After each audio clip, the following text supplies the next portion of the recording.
Hi, everyone, and welcome to today's webinar on engaging young people in the church. Where are they and what are the key touch points? Today we have with us Dr. Bob McCarty. He will be doing a presentation. We had a little bit of technical difficulty here, so I'm just going to see if I can get the PowerPoint up.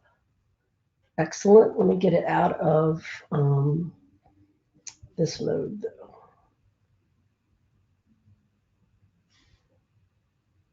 Let's see. Okay, just 1 second, please. We just had this working and there we go. All right. So welcome. Hi, my name is Dr. Charlotte McCorkadale. I am the president and CEO of Ministry Training Source, and I'll be your host for today's webinar. It's great to have all of you with us. We'd like to take a moment as we begin to just say if you're having any technical difficulties to please type into the chat and into the question box. If you have any questions that you'd like to ask Bob McCarty throughout the presentation, please feel free to type those into the questions and I will make sure and share those with him. Today's webinar is being recorded, so welcome to those of you who are joining us via the recording. If we could take a moment in our time together today to begin with prayer, and we'll begin today with a prayer for young people. This is a prayer from belief.net. It's an anonymous, the author of the prayer is anonymous. So if we could begin in the name of the Father and the Son and the Holy Spirit, amen. Oh God, we pray and beseech you to guide and protect young people from the dangers that are ever present in our world today. Be with them as they experience both sickness and health, sorrow and joy, loneliness and friendship, success and failure. Gracious God, give to them the courage and strength to make the right decisions as they journey through life. Through the power of the Holy Spirit, may they come to know and experience your loving care. We make this prayer through Christ our Lord. Amen. In the Father, Son, and Holy Spirit. Amen. Amen. So I'd like to welcome today Dr. Bob McCarty. Bob and I have known each other and been colleagues for over 20 some odd years. It's hard to believe, Bob, how long we've known each other. I guess the gray hair in both of our heads gives that just away a little bit. I want to welcome you today to talk to us about this really important topic. I know that you've been doing some tremendous research with St. Mary's Press. Your book, Going, Going, Gone, is quite the bestseller, and one of the research elements of research that are being talked about most in the field today. So welcome, glad to have you. Want to tell folks a little bit more about you and about your background? And Bob, can you see the screen? Okay, you can see engaged. I can see me, I can see you, and I can see the PowerPoint. All right, so I'll just advance it for you. That was the technical difficulty we were having, everyone. So welcome, Bob. You want to introduce yourself? Yeah, certainly. I used to have a job, but now I don't. So now I have a series of jobs, and I'm adjunct faculty at the Catholic University of America. I'm adjunct in the master's program at the University of Dallas. But as Charlotte mentioned, my primary contract has been this research project with St. Mary's Press. And so I'm going to use that study of Going, Going, Gone as kind of a lens through which I think we can understand the challenge of reaching out to young adults in the church. So that's what I'd like to be able to come back to. But I want to start this way. First off, I want to express my appreciation to ACP for inviting me to be on this webinar. If I was doing this webinar, I would not have invited me. I would have invited a focus group of young adults. But I almost remember my young adult years, so we'll just give this a shot. What the heck? I want to say this at the beginning. Lisa Anslinger and I, Lisa's doing the webinar next week. She and I are coordinating our presentations so that there ought to be a flow from what we do today to what Lisa does next week. So I'm really grateful to Lisa for that level of planning. I want to begin by saying I think this is an exciting time to be in church leadership, especially if you have a tolerance for chaos. See, I've come to believe this. I believe that in chaos, I think we find the seeds of new creation. I hold on to that, and that gives me hope. So in the midst of everything from the clergy abuse crisis to the disaffiliation of young people in the church, in the midst of that crisis, I think we're going to find the seeds of new creation. And I think it's going to be the function of leadership to be able to identify where is that new creation bursting forth in the midst of all the chaos. So that's what I want to be able to start with. I have three objectives for today. So this is our next slide. I have three objectives because I'm Jesuit trained. I can't help myself. I want to do three things. I want to be able to look at the territory, and because here's my concern: if we don't spend some time looking at the ministry territory, we are in danger of responding to the wrong issues. And so I think it's important to take the time to accurately assess the territory in which we're operating. I would like to propose that engagement as a ministerial paradigm gives us a way of approaching the issue of disaffiliation and affiliation. So I'll come back to that. And then I'd like to identify some practical engagement challenges. I have to admit at the beginning, I don't have all the answers, but I do have some really good questions. And so I'm hoping that that can guide our conversation. So to begin, you know that my bias is the study that St. Mary's Press initiated 2 or 3 years ago now, Going, Gone, the Dynamics of Disaffiliation. Part of my excitement and my interest in this issue of disaffiliation is to think through what are the disaffiliated telling the church. Instead of seeing the disaffiliated as a problem to be solved, what if we saw the disaffiliated as a grace? What if we begin to see that those who've left the community have a lot to tell us about the community? And so the challenge is going to be, where's the grace in this? Where's the grace in the disaffiliated? And what can they be telling us about the quality of our faith communities? So that's the way I'd like to be able to go. But I'm going to ask you to do this first. I'm going to ask you, if you would, just in your mind's eye, call to mind, bring to consciousness a youth or a young adult that you know personally. And the only requirement here is that you know them by name. Call to mind a youth or a young adult that you know who has disaffiliated from the church. And just bring them to mind. I think it's an effective way for us to pray for those people in our life. So just call them to mind. Because if we do that, then the rest of this presentation isn't just data and it's not just research. I think it makes it more personal for us if we actually have a person in mind. All right, so to begin, what do we know about the nons? We know, and you know this, I mean, you've heard this data before, you know that roughly 36% of young adults are unaffiliated. I think what's important for us in the Catholic world, only 39% of Catholics today are getting married in the church, according to CARA. Now, I think that has significant pastoral implications, and I'll come back to that towards the end. But if 39% of young adults are being married in the church, then where are the rest? What's happening to the other 61%? And then that bottom line there, there's 20 million former Catholics, 5.4 million of whom are between the ages of 15 and 25, the group that St. Mary's Press studied. Now, isn't it interesting, though? 20 million former Catholics makes them the second largest denomination in the United States.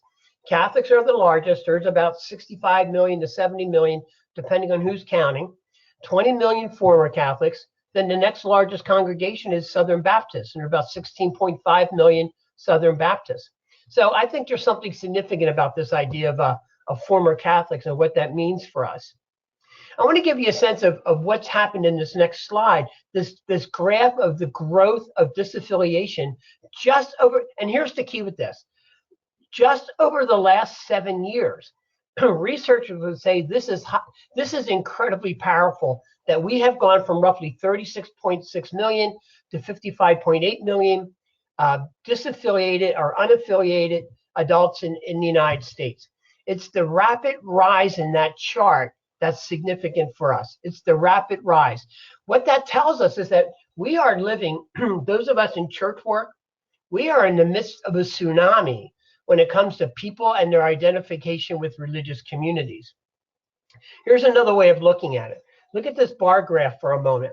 And what's key here is look at the top bar graph for 2014. This comes out of the Pew Foundation. You can see in the dark blue there that 35% of the unaffiliated are in that 18 to 29 range. But look at the next set. It's estimated that 37% of the unaffiliated are in the 30 to 49 age range. What that's telling us here is that we don't have a youth issue. We don't have a young adult issue. We have a faith community issue. This is a challenge for the entire faith community about how we pass on faith to the succeeding generations. One of the side pieces of research with which I'm now familiar because of the St. Mary's Press work is the work done by Josh Packard at the University of Northern Colorado. He just published a book called Church Refugees. If we're studying the nones, Packard is studying the dones. He estimates that there's 30 million people who were highly involved in their denominations who walked away because they're simply done with church. And he estimates that there's probably another 9 or 10 million in the pews that he calls the almost dones. I think this is a significant challenge for us in the Catholic world as well. The dones and the almost dones. So this issue of disaffiliation, this issue of the nones, although young adults might be the almost the poster child for what it means to be unaffiliated, I would maintain this is a faith community challenge for the entire faith community, that's the issue here. Here's another way of looking at the Catholic world.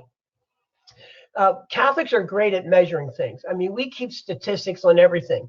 If you've ever worked in a diocesan office or if you worked in a parish, and you know that every year we had to develop these statistics, we count everything. And you also know that we lie about most of the statistics because who has time to do all this counting? But according to the official Catholic directory, the Kennedy directory, over the past 20 years, look at these declines in all these traditional Catholic markers. The only Catholic marker that seems to have gone up is the next button. That was my subtle hint. 31% in the next button, former Catholics. The only thing that's increased is the number of former Catholics over the last 20 years. For those of us in church ministry, those of us in church leadership, we have to read the territory. We have to look at the data and say, what does this tell us about our faith communities? And what does it say about the level of engagement, not just by youth, not just by young adults, but by adults? What's going on in the faith community? Now, I want to take all this and kind of look specifically at the young adults for a moment, and I want to do it in this way. There's a lot of different ways that people are studying young adults, and they're trying to put them into categories. So I just picked this one because Pierce and Lundquist Denton, that was part of the team with Christian Smith, who did soul searching. He did the National Study of Youth and Religion. So in the follow-up studies, they've identified these 5 kind of categories, and and I'm always hesitant to do this, but it helps at least frame the issue for us. And what they were doing with these 5 categories is they were measuring religiosity and practice. Religiosity was more about spirituality, how important is God in my life.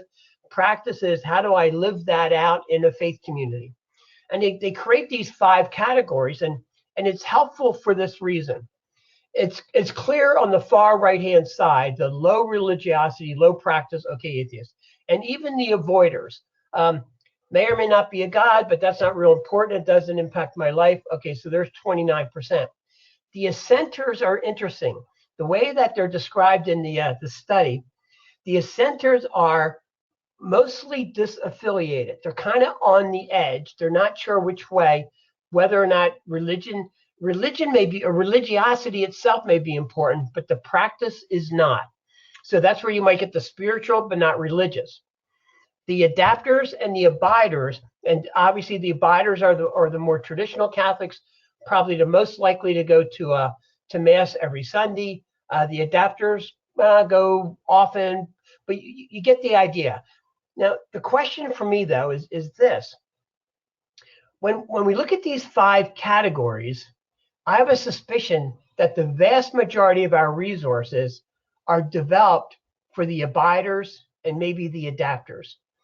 I think it's just a good question for us to be asking ourselves that when we develop resources, we're only developing resources for somewhere between maybe 20 and maybe 40%. I suspect it's even less, but we're developing resources for a small slice of the young adult Catholic world.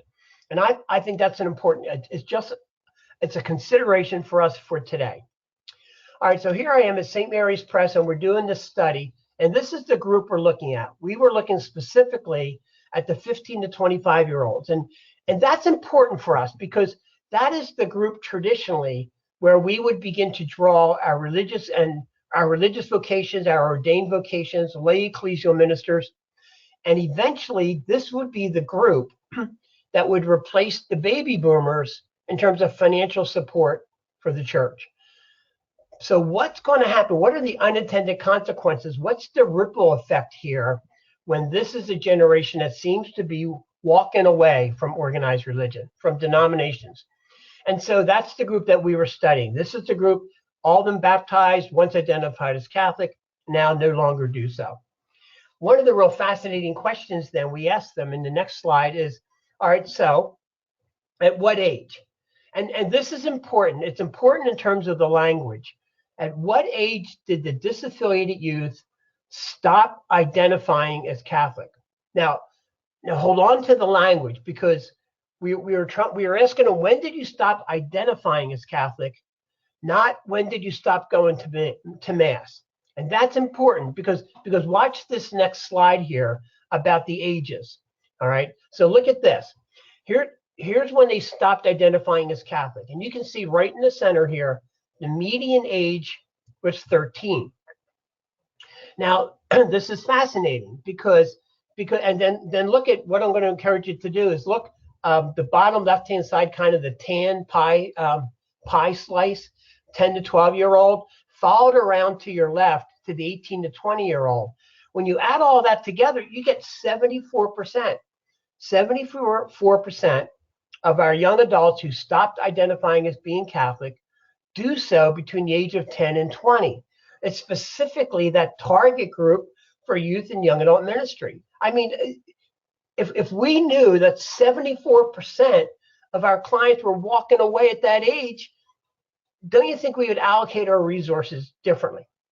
All right, so here's the other part of that. Here's the part that catches me. Let's back up one more, Charlotte, back to the graph for a moment. So what I want to show you here is that look at the on the right-hand side, under 5 years old, 5%. All right, I don't think any 5-year-old gets up in the morning and says, I think today I'm going to stop identifying as Catholic. But that one and the 5 to 9-year-old, I'm going to bet that 23% are talking more about family identification with the church. I have a suspicion that that's the group whose parents have also walked away, and probably the 10 to 12-year-olds as well. But here's one of the ways of looking at this pie chart. What this says to us, if the median age is 13, and this showed up in the interviews, that means we have young people sitting in our pews, in our Catholic schools, in our religious ed programs, in our youth ministry, and in our sacramental prep programs who've already stopped identifying as Catholic. I teach confirmation in my parish, and it's all high school kids. And so just last year, one of my young people introduced himself to me as, "Hi, I'm Devin the Atheist." Well, welcome, Devin the Atheist. Nice to have you in my confirmation class. I mean, at earlier and earlier ages, they're given serious thought to what this whole thing about identifying as Catholic. So I'm going to introduce the idea of the unchurched. We know who they are. The unchurched are those who walked away from denominations. But I'm going to propose that one of the hidden challenges here is what I call the ungospeled. I think that our pews are filled with the ungospeled. These are youth, young adults, and adults who are outside the experience of the good news. They may be sitting there in our congregations. They may be coming to Mass. They may be part of our ministry programs. But the good news, they've not experienced the joy, the peace, the mercy, the forgiveness, the compassion of the good news. So I'm going to propose that one of the issues here in this whole challenge is what does it look like for us as pastoral leaders to begin to respond to the ungospeled, not just the unchurched? Okay, so the next slide, we asked them, all right, so why did you leave the church? And then we did what's called a qualitative analysis of their responses. And these are the top reasons. And I'm just going to invite you to take a look at these reasons for a moment and to figure out for yourself what would be in your top three. Just take a look at this for a moment. If you had to say, these are my top three reasons why young adults have left the church. So disagreement with some kind of church teaching, don't believe in religion. There's many paths to the spiritual. They change denominations, family change. They don't believe in God. This moral failures is where the abuse crisis would come in. Moral failures of church. No freedom to question or doubt. Drifted away, church not welcoming. So in a different setting, I would even ask you to raise your hands and say, who has A in your top three? Who has B? Who has C? But for the purpose of our webinar, I just want to say to you that they're actually already in priority order. That this is the way they reported their reasons out to us in our survey. And I want to show you this in a different way by using these bar graphs for a moment. So look at this. The one that has the greatest weight to it, which is still only 38-39%, is disagreement with church teachings. And I just want to say this is anecdotal from my reading of the surveys and my doing interviews with young adults. If I had to identify one teaching that is the most common teaching in terms of young people's difficulty accepting that teaching, it's their perception of how they see the church treating the gay community. It's how they see the church dealing with the lesbians or bisexual, gay, transgender young people. And you know why that is? It's because I believe every kid, every youth, every young adult knows somebody who's homosexual. And here's my take on this as I talk to young people about this. They don't see this as an issue of sexuality. They see it as an issue of social justice.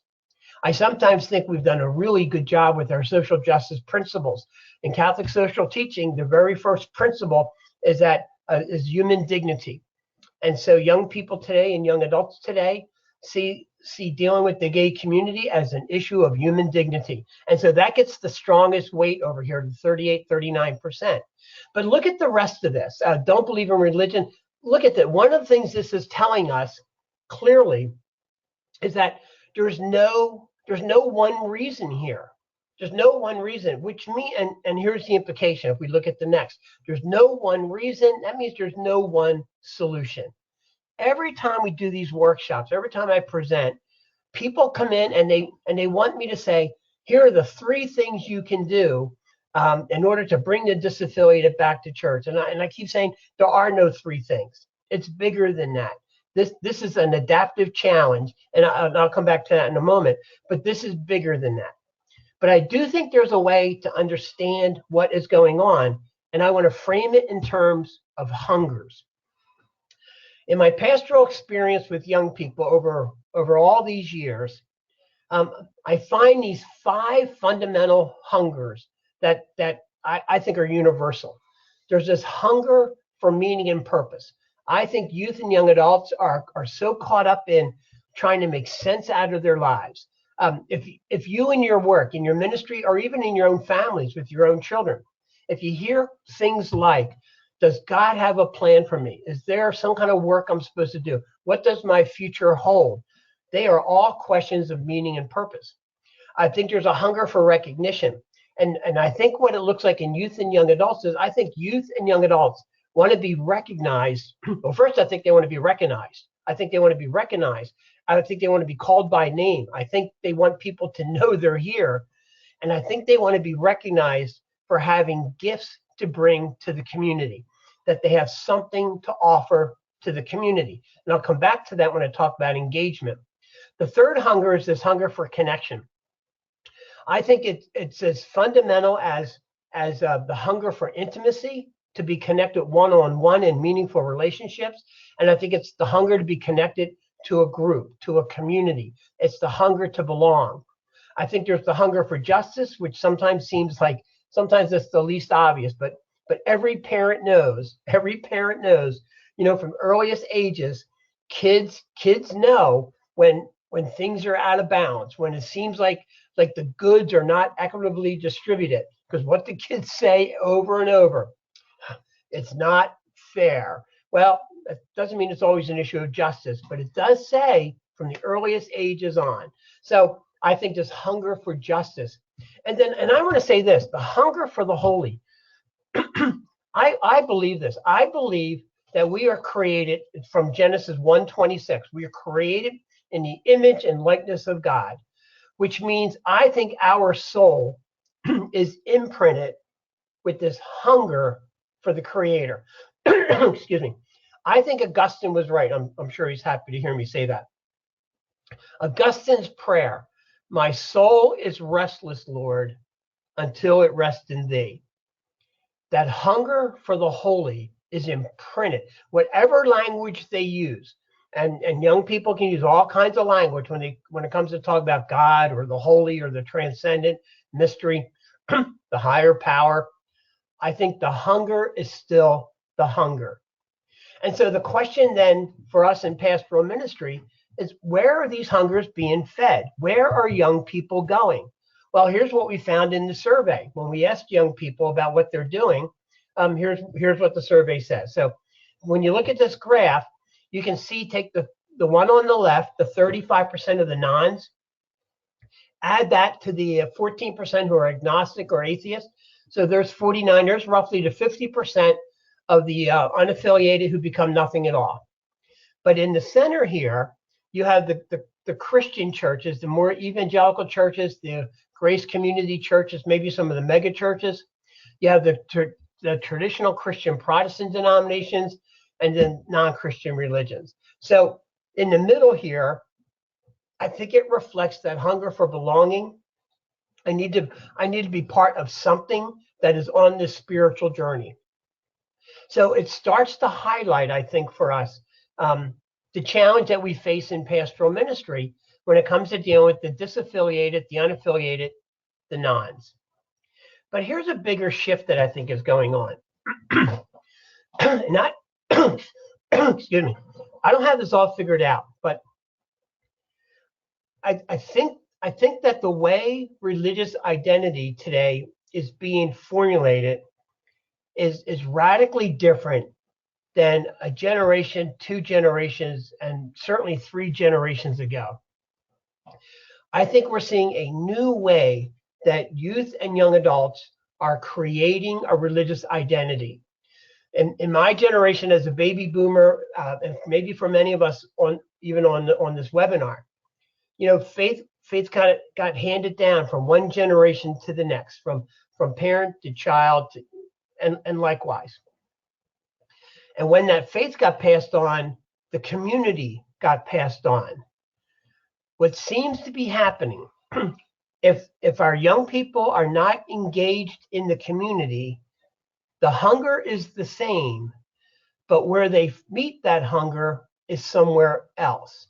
That we are starting to see in our young adults kind of they're crafting their religious identity by pulling pieces of various traditions or different practices, different beliefs, and I'll come back to this in a moment, communal and social connections to create this religious identity. So it's far more fluid, and it's unbundled from the denomination. It's unbundled from the set faith community.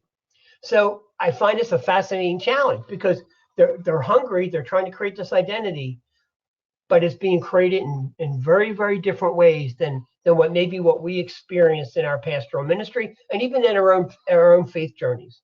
So here's an example. Look at this next one for a moment about affiliation. These are probably the traditional markers. If we were in a parish setting, if we were working in our parishes, we would say that we know engagement because of participation in sacramental life, adherence to our teachings, communal involvement, financial giving. There's a concept.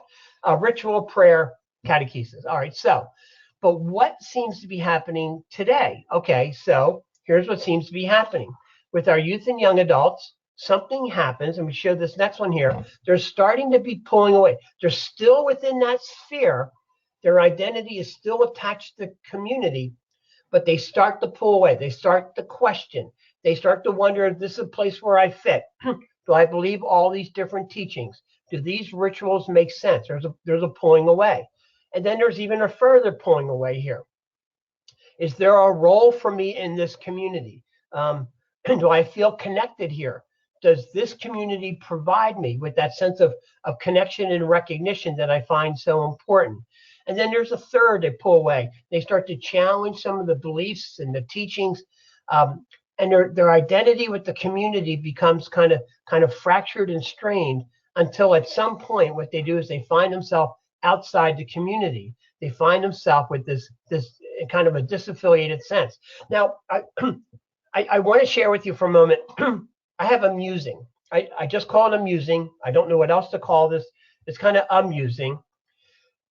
But it seems to me, if we take seriously our theology of baptism, then there's no such thing as a former Catholic. Did I just lose my little slide here? Oh, there we are. There's no such thing as a former Catholic, because the Catholic Church is the only institution that you can't quit. You can only be thrown out of. So one of the challenges for me in this is I think we need new language. I don't think using language like former Catholics, even though I just did it, I said there's 20 million former Catholics. I have a suspicion there's no such thing as a former Catholic unless you've been excommunicated. You can even rip up your baptismal certificate and send it back to the parish, and we don't care. You're still in. You're still in. So it strikes me that in this whole conversation, we're going to be challenged to create some new language about how we see the Catholic community and how we measure and consider engagement. But here's what looks like is going on. Here's the next thing. Look at the hungers again, and look how these hungers are being met. Okay, so I would do all three. Keep going, Charlotte. Thank you. Look what seems to be happening here. I think young people, young adults are finding community in new ways. I think the CrossFit centers, my best example of this is actually the CrossFit Center in Arlington, Virginia, right across the river from DC. The first Sunday of the month, CrossFit does a thing called Faith and Fitness. And apparently on a Sunday night, you go for like a 7 to 9. At 7 o'clock, there's a boot camp of some kind for, 45 minutes. And then they break into small groups, and they have a topic for discussion. And there's a non-denominational Protestant minister who comes in and leads a conversation. And the last one, as a friend of mine who was participating said, the last topic was something around the line of who is my neighbor. People are finding community in other ways. I don't know if you've happened to catch the most recent Planet Fitness ads. Fascinating. They have 2 sound bites in these Planet Fitness ads. The primary sound bite, no commitment necessary. Their current campaign, $1 down, $10 a month. No commitment necessary. And then their second sound bite, you see it underneath, it says the judgment-free zone. No judgment. I think they've read our study. I think they looked at going. I think we should get royalties, but there we are. But do you see what's happening? No judgment, no commitment. They have already tapped in to this kind of the secularization of young adults and how they're trying to find meaning. So CrossFit, Planet Fitness, yoga and meditation centers are on the rise. All that to me are forms of spiritual practice. I think they're looking for something. And the dinner party is just fascinating. If you've not heard of this, Google it or go to YouTube and look at their YouTube video. But apparently several years back, 2 young adult women, both of whom who had experienced significant loss in their life, felt they had nowhere to go with that sense of loss. So they created a dinner party. And they added other young adults to this dinner party. The sole purpose was to give them a safe space to deal with their hurts and their pain. The dinner party now, there's 72, 74, there are 72, 74 cities that now have a dinner party. I don't know if you call them a chapter. Well, whatever you call it, a chapter. 74 cities now. And when you go online and look at the dinner party, when you Google it, they have a manual. And in the manual, they have things listed like icebreakers, conversation starters, blessings. I mean, it's like you could read that and go, this is like a parish manual. But do you see what's happening here? What's happening is that youth and young adults are trying to meet those primary hungers in different ways, all of which has implications for how we do ministry and the kinds of resources that we're going to need if we're going to be serious about reaching out to young adults in our church today. Okay, so here's what Gallup has done, and I credit Gallup with this language. They released the book by Albert Winsman, A Growing and Engaged Church. This whole idea of engagement, I think, is the ministerial paradigm. I think this is a way for us to look at this issue of church and church ministry with our young people in parish and in school settings. That I think engagement fits across our ministry settings. And that it's this emotional connection, again, that hunger for connection, that sense of belonging.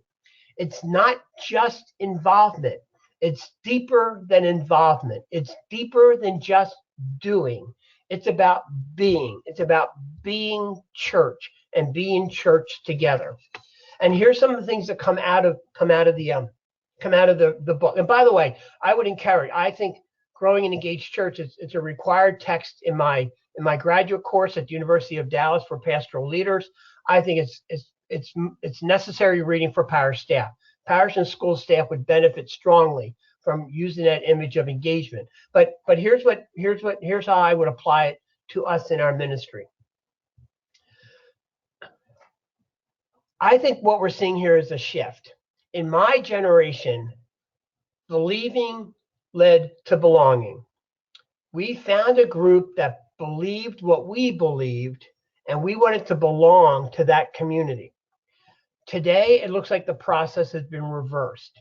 That the first thing people do are looking for a sense of where do I belong, and here's what educational theorists are saying, that there's this middle piece, that belonging leads to behaving, leads to believing. I think this has powerful implications for the development of catechetical resources, because one of the implications of all of this is that resources that are just geared to the cognitive, and I know there are all kinds of other factors that go into how we develop resources, and that's the benefit of just doing a webinar and then walking away, because you can say things and just keep going. But I'm convinced that unless we find a way somehow to engage hearts, to foster that sense of belonging, then I don't think we ever get the shot at educating heads. And so this whole idea of looking at a shift in the process, that it's now belonging leads to behaving, leads to believing. And here's another part of this. In this next slide, here's what you're going to see. Look at the difference in how we assess the community. And in my generation, the highest compliment you could pay to a homeless was your sermon made me think. It was a cognitive assessment. You made me think. But in the believing to belonging world, that makes sense. But in the postmodern world, the criteria for whether something is valid, genuine, authentic is the experience. I need to experience it for it to be real. That worship moved me. Experience becomes the criteria. Now think about this. Think about the whole idea of to experience something. I think a genuine experience has a cognitive, affective, and a behavioral dimension built into it. But I think experience kind of gives us a lens through which we can assess parish life, school life, any of those places where we intersect with youth and young adults. And here's the side piece of this. One of my insights around this is that more important then our theologians, when it comes to young adults today, are our mystics. I think that theologians certainly is a cognitive realm. I mean, we have the Summa Theologia, but I have a feeling that it's the mystical tradition of the church. Mysticism is experiential knowledge of things spiritual, experiential knowledge. And so I think one of the resources we need actually is mysticism for young adults. Now, I could never write something like that, but I've been really struck by this idea of mysticism, and that part of our Catholic tradition, I think that would respond well to our youth and young adults. All right, so given that, earlier I mentioned about the unchurched and the ungospeled. I want to propose this. Have you ever thought about why we stay in the church, you and I? I mean, really, given all the chaos of the church, we're still here. And so I've been thinking about this idea that what does it mean to be gospeled? And what that means for me is that we stay in the church because this is the community that fosters a genuine encounter with Jesus. To use Pope Francis' language about encountering Jesus Christ. If our communities didn't foster that, I don't know if we would stay. Our sacramental life, our worship life, the people we're sitting with, when our community fosters that encounter, I think that's why we stay. That's why we're still here. So think about our ministry then. The unchurched they're not part of a community. The ungospeled, they're the dones and the almost dones. They're sitting there in our pews, and they're just outside the experience of the good news. And then there's the gospel. And so one of the challenges here in pastoral ministry, whether you're in a school setting, a parish setting, or any other pastoral settings, are how do we foster a genuine encounter with Jesus? And what's the role of the community in doing that? So I would propose this then. I think engagement is the ministerial paradigm, and I think the life of the community is the context. And how do we as community, how do we worship? How do we build relationship? Foster participation. I mean, this is at the heart of engagement. But I do want to say one thing here. That first one about worshiping together, one of the things that has struck me just recently, as I look around my own congregation at St. Francis of Assisi, I wonder, have we given the impression as Catholics that in order to worship together, we have to have 100% cognitive assent to church teaching? Now, just think about that for a moment. In order to worship together, do we need 100% cognitive assent to church teaching? My read of church history is that we've never had that. Read the Acts of the Apostles. Look at Paul and Peter. Look at the debates. Look at church history throughout the ages. And I'm going to bet, again, it's the power of being on a webinar where I can't see you. I'm going to bet even those folks, all of us here on this webinar concerned about this issue, I'm going to bet we don't have 100% agreement here about all church teaching. Now, I don't care to talk about which church teachings. We'll let that one go. But go back to that original point. Belonging, worship versus cognitive believing. You see, I think sometimes Catholicism has been boxed into a religion of the head, when I think our strength has been the heart and our hands. But I'll unpack that here in a moment, because here's a way of looking at that. Here's another way. When I start to think about dimensions of a ministry map, here's what I've been thinking about. I've been thinking about the need to connect the vertical and the horizontal dimensions of spirituality. Vertical, my relationship with God, so think spirituality. Horizontal, my relationship with the community, think religion. And even my confirmation kids, when I share that with them, that our relationship with God has to impact my relationship with my neighbor. Even my confirmation kids will go, Mr. Bob, you're making the sign of the cross. I said, that's right. The earliest form of Christian prayer was connecting the vertical and the horizontal as we pray. And then the other part of comprehensive, it's about head, heart, and hands. And for those of you who've been in, there's no polite way to say this. Those of you who remember growing up with the Baltimore Catechism, question number 6, why did God make us? And I know that some of you in your head are already repeating the answer. God made us to know, love, and serve him in this world and to be happy with him in the next. Know, love, and serve. Head, heart, and hands. You see, our tradition has always been comprehensive, but we somehow forgot that. We need to be comprehensive in our approach. This is a way of looking at it. And I know this is a little stereotypic, but grant me the stereotype for a moment. Think of religious education as those cognitive activities, teachings. Think of faith formation as affective activities, prayer experiences, retreat, adoration, faith. And then think of witnesses as those active discipleship, justice, service, participation in the life of the community. The three together create an engagement model. But with youth and young adults, you need, now if you look at this, religious education, the head, faith formation, the heart, witness, the hands. Our youth and young adults need a spiritual home. They need a place where that hunger for connection, a hunger for recognition. This is where I belong. And this is us at our best. I mean, really it is.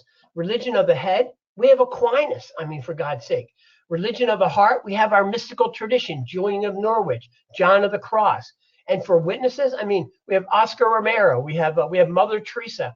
We have great, credible witnesses for a comprehensive approach to catechesis. And we need to provide that spiritual home. And so here's what I think it starts to look like as I start to pull these pieces together. I think we have to rethink methodology. I think we have to be able to provide for small faith communities, because I believe it's in these small communities where our youth and our young adults get to ask the hard questions that they grapple with. And I think when you look at methodology in small groups, I want to propose this image of safe spaces. I think we have to look at safe spaces for conversation. We need to create those opportunities for youth and young adults to have these open, honest, and candid conversations about the things that are confronting them, the issues that they're concerned about. All right. And having said that, then, what does it start to look like maybe for young adults? Here's what I'm hearing from young adults themselves. Here are some touch points. And this comes from my conversations both in my parish and from our study. Think of the places where young adults today kind of intersect with church. Sacramental prep clearly is one of those places where this happens. All right. And I'm thinking specifically around with young adults, marriage prep and RCIA. And I'm wondering, are there ways that we can build support groups for those who've gone through marriage prep in a year? Can we create a support group of newly marrieds? Can we create a support group for RCIA candidates?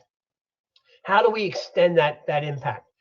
Liturgical celebrations. I think these are the critical times when young adults are in our churches to begin to see these as these are major touch points when young adults, why? Because there's that hunger for the holy. They want to be connected to the community. There's something driving them to that sense of mystery and transcendence. And I've been thinking about geography as evangelization. Where are young adults today where we can make, like that Protestant minister who winds up at CrossFit, where are the places we need to be in order to foster that sense of connection? What does their holy ground start to look like? And then that leads to these questions then. I think these are the questions we need to consider. First off, I think it's an adaptive challenge. To use the language of Ronald Heifetz from Harvard, he wrote the book Leadership Without Easy Answers. He said the adaptive challenge. We need to make systemic changes in even how we think about church. And that means for those of us who are in the resource development world, how do we impact and support the gatekeepers? How do we impact the delivery systems that create the parish organizational culture? I'm going to propose, how do we get beyond the organizational inertia that sometimes bogs us down in parish life? Can we move to an accompaniment model? Can we begin to move beyond just recruitment and to see that our primary motivation is to become the kind of community that wants to walk with our young people on their journey? Because I'm convinced if we become that kind of community, then we become the kind of community that they want to be part of. Because if we're not careful, we will only be ministering to the abiders and to the adapters, and we will miss the large part of the young adult faith community here. And what are the resources that our parish leaders, our school leaders are going to need in order to foster that accompaniment culture? What would that start to look like? And then my last 4 questions here. I want to encourage us to go deeper, quicker. I think young people today are asking the significant questions at younger and younger ages. So can we provide that kind of religious formation where those questions become, can we move to a catechesis of dialogue? Can we move to a catechesis of conversation as opposed to a catechesis of dictation or doctrinization? We got to move beyond the temptation to just give them more information that they probably don't want. We have to engage their hearts if we ever hope to educate their heads. I think it's the movement to recapture the church's emphasis on orthopraxis, as opposed to just orthodoxy was a result of the Reformation. We wrote our first catechisms in response to the Reformation. Up until that point, our emphasis was on orthopraxis, the right way of living. Christianity was a lifestyle before it was a belief system. And so how do we recapture this sense of, and this is language I've been thinking a lot about, Catholicism as a comprehensive way of living, not just a way of believing. If we could think head, heart, and hands, cognitive, affective, and behavioral, what are the kinds of resources then that would help that? What are the resources needed to shift our methodology to small communities, online communities, the alternate communities at the dinner party or at CrossFit, in the yoga centers? I think increasingly one of the things that's happened well in the world of youth and young adult ministry is the use of podcasts. In a virtual world, it seems like to me it's a methodology. But who's writing the content for those podcasts? That becomes a question for all of us. And then the last question. When I talk to young adults, these are some of their hot issues. Finances, specifically college debt. So finances is an issue for them. And they are particularly concerned in our current environment around finances. Relationships, the hunger for connection. Relationships is a big issue. My future, meaning and purpose. Healthcare, they're all very aware as they move towards 26 years old and getting pushed off their parents' policies. Healthcare is an issue. Leaving home is an issue.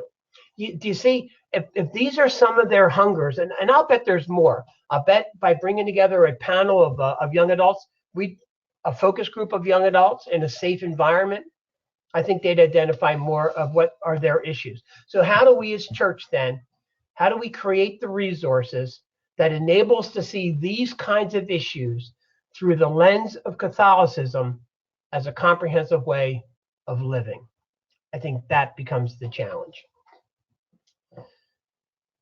I'm sorry, didn't have all the answers. Just had some good questions. Thank you very much. Very good questions, Bob. Thank you so much. It was quite informative, and it was great to see it all pieced together. I have to say, it's a powerful thought to keep thinking about this whole idea of, especially that last thought, that Christianity was a way of living before it was a way of believing. And especially with what the case you just made for that, that was awesome. So I want to invite anybody that might have questions. You can type it into the chat. We have just a couple of more minutes before we finish up. Let's see if we have any questions here. Yeah, just don't ask me what you think the answer is, because And yeah, so Greg Lisa, wants to know, Bob, if there are any particularly effective responses that you've seen. So, for example, moving a parish to a new paradigm. Is there anything particularly effective that you've seen? yeah, this idea of small groups. I'm watching I've been encountering these parishes that have shifted how they do sacramental prep, religious education, and youth ministry to try to create small groups. And I think of young people. I think of groups of around 8, 7 to 9 people with 2 caring adults.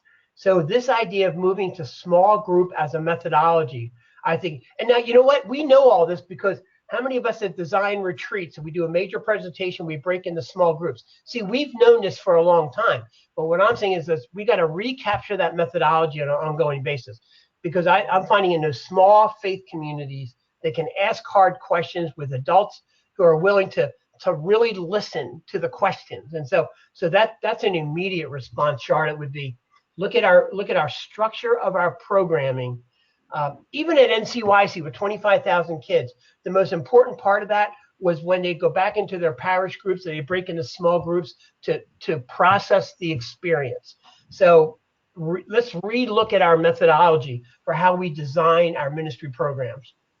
I think that's really true, because I think we have seen a shift, back in the 90s, especially around World Youth Day. Large events and numbers and big programming really was the emphasis. And I'm not saying those things don't exist today, but you can see how we might have lost some of the one-on-one or the small group element that gives you a sense of community. Even though you can feel that sense of community when you're in NCYC with 20,000 kids, it's different than the community you experience when you go back to the hotel and you have 3 or 4 people in your hotel room and you have a conversation about what you experienced. You know Bob, what? this has been really great. I have a couple more questions for you, though. You and I could talk about this all day because we've given evidence to that. Mary said it was a great presentation, and will you post it for our review, and how do we credit it? So can we share a PDF of this presentation with the folks here? Yeah, I'm happy to do that. Yeah, I'm happy to do that. And so I think the credit is for, he's put copyright on it, so St. Mary's Press and Bob McCarty. Mateo wants to know, can you mention some examples of good practices related to young adult engagement within the church? So I know you were just kind of talking about that in terms of the switch, but are there any other additional, practices that you'd say are really good for young adults in particular? All right, I want to say 2 things about that if I can. One is that my parish has created a young adult ministry team that's composed of young adults. And so now I find a plus to that, but the young adults who are on that team are the abiders and the adapters. And that's the downside, because they're the young adults that we know. But here's something else that I would say, if anybody on here is working in a parish, my parish has just created an adult faith formation team. We're trying to look at how we do adult faith formation across the generations at St. Francis. But one of the requirements for the team is we had to have young adults on the team, because one of my learnings is that we often talk about them and not with them. And so that's a very practical, in all of our ministry organizations, is the voice of young adults present, and not just in a token way. So can we personally invite young adults into those kinds of leadership roles in our parish? I think that would be an essential element. Yeah, Greg is agreeing with you in terms of some of the small group experience. He says that in the 70s, his religious education experience was in the home of a young married couple with about 7 other young people, and how much of a difference that has made for him. So last question from Andrea. In using small groups at the parish level, how do you engage enough adults who have the skills to be active listeners with youth? What additional formation and training would catechists need to have to be effective in this way? All right. It's a whole other webinar, Andrea, but okay. Yeah. I think there's a couple points. Here's the thing. I think adults want to be in those kind of conversations. I do. And I think they all say, yeah, it's important to have those conversations. And then they all go, how do you do that? And I know this sounds incredibly self-serving, but Andrea asked the question. I just wrote a resource called Faith Talk, Engaging Young People in Conversations That Matter.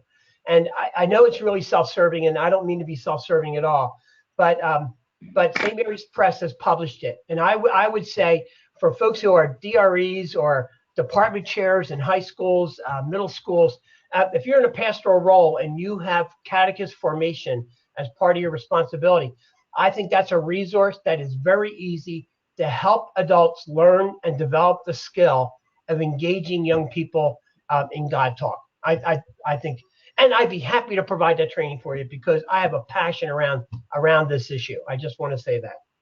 All right, great. Well, thank you so much, Bob. Thank you to all of you who have participated in this webinar today. Again, a reminder that we have another webinar next Wednesday at the same time with Lisa Anzinger. And she'll have all the answers. She has all the answers. That's right. We're hoping that she'll take what Bob did and begin to help us unpack that even more in terms of practical solutions. So we look forward to talking to you again next week. Thanks, everybody, and have a great day. Thanks, Charlotte. Thank you, Bob. Excellent presentation.